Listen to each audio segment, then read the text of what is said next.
وخلاص يعتبر دخلت على المليون. دخلت. السلام عليكم ورحمة الله وبركاته، معاكم اسلام. احلى متابعين في الدنيا واحلى مشاهدين واحلى ناس دعمتني. يا رب يفرحكم زي ما فرحتوني الفترة اللي فاتت دي، وان شاء الله برضه هتفرحوني، يا رب يفرحكم كمان وكمان. مبسوط جدا من الناس اللي دعمتني الفترة اللي فاتت، ومبسوط جدا من الناس اللي عملت تعليقات كويسة واللي ما عملتش اصلا تعليقات. بس بجد في ناس عملت تعليقات مميزة جدا، وانا كان نفسي انزلها في الفيديو، وانا مبسوط منهم جدا. وخلاص يعتبر دخلت على المليون. دخلت. وخلاص يعتبر دخلت على 1000 مشترك، ودي حاجة كبيرة جدا جدا بالنسبة لي، وقليلة بالنسبة لبعض، بس دي كبيرة جدا بالنسبة لي. معلش بقى على المقدمة الكبيرة ديت، بس بجد انا كان لازم أنا اقول الكلمتين دول واكتر من كده. انتوا تستاهلوا اكتر من كده بجد. وزي ما تعودنا ما تنسوش تصلوا على النبي وتدعوا لاخواتنا بالفرج القريب ان شاء الله. معايا بقى مقارنة من اشيك التليفونات اللي هتقدر تمسكها في الفئة ديت: اوبو A78 ورينو C67. التليفونين يحيروا بصراحة، وانا النهاردة هخليك انت تختار انت عايز ايه، عشان انا هديلك كل واحد مميزاته وعيوبه، عشان هوضح لك الفرق بين كل واحد وايه اللي انت محتاجه، عشان انا احتياجاتي غير احتياجاتك.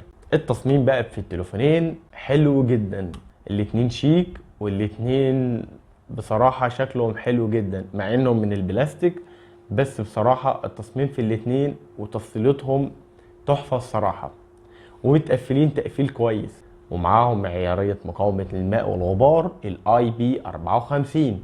هي دي مش اعلى مقاومة، بس بصراحة كويس ان هي في الفئة ديت اصلا نزلت بالمقاومة دي. هي دي مقاومة للتراب ورذاذ الماء، وطبعا ما بنصحش انك تعرضهم لاي مية. ندخل بقى في الشاشة.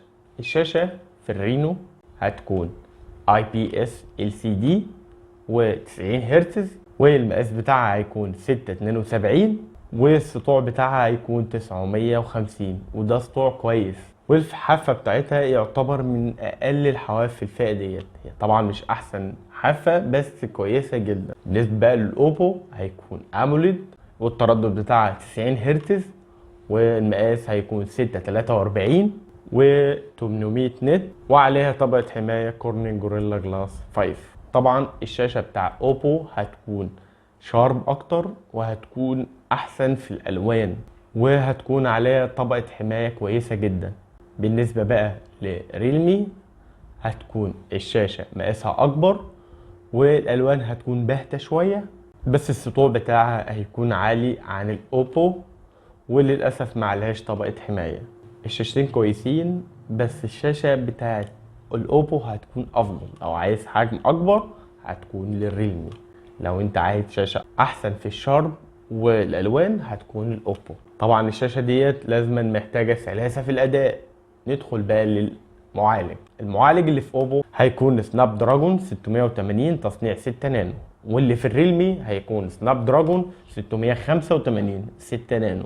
الاتنين معالجات كويسة جدا في المهام اليومية، بس للأسف مش أفضل حاجة في الألعاب. لو أنت عايز ألعاب، التليفونات ديت مش هتكون أفضل حاجة، عشان لعبة بابجي تشتغل في التليفونين هاي فريم ريت، ودي مش أفضل حاجة. في الفئة ديت ال A15 المعالج بتاعها بيدي أعلى من كده، بيدي 60 فريم في لعبة بابجي. فأنت لو عايز أداء بتاع ألعاب مش هتكون دي النقطة القوة بتاع التليفونات. بس بالنسبة للمهام اليومية لا، ده هنا هيتفوق على الاي 15 بتاع شركة سامسونج.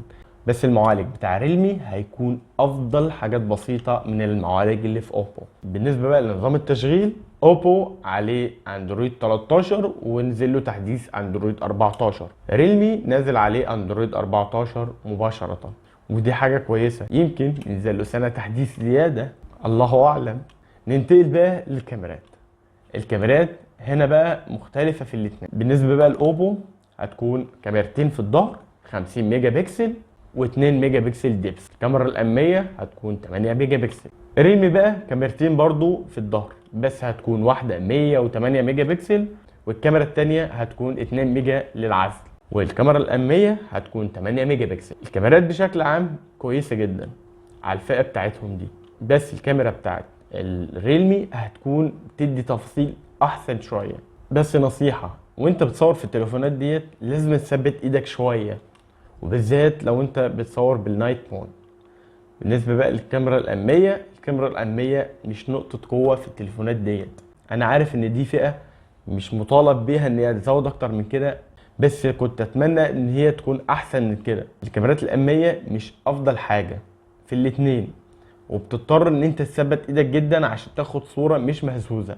ولو شغلت النايت مود هتضطر تثبت ايدك اكتر واكتر عشان التليفون فيه هزه كده. والكاميرا الخلفيه الاتنين مفهومش او اي اس، ودي حاجه تزعل. بس برضو نرجع ونقول ان الفئه ديت مش مطالب بيها ان هي تكون افضل حاجه، عشان الشركات بتزود الحاجه ديت في الفئه المتوسطه. بس برضو فيهم تثبيت في الفيديو، عشان فيهم الاتنين فيهم جير سكوب، والاتنين بيصوروا ب 1080 الكاميرا الخلفيه و 1080 الكاميرا الاماميه في الفيديو. فهنا ممكن اللي عايز كاميرات هيروح للريلمي، بس للاسف الاتنين مفهومش كاميرا وايد انجل، ودي بصراحه الكاميرا دي بتكون كويسه، كان نفسي تبقى موجوده احسن من كاميرا العزل. بس برضو الواحد ما يطمعش، الكاميرات كويسه.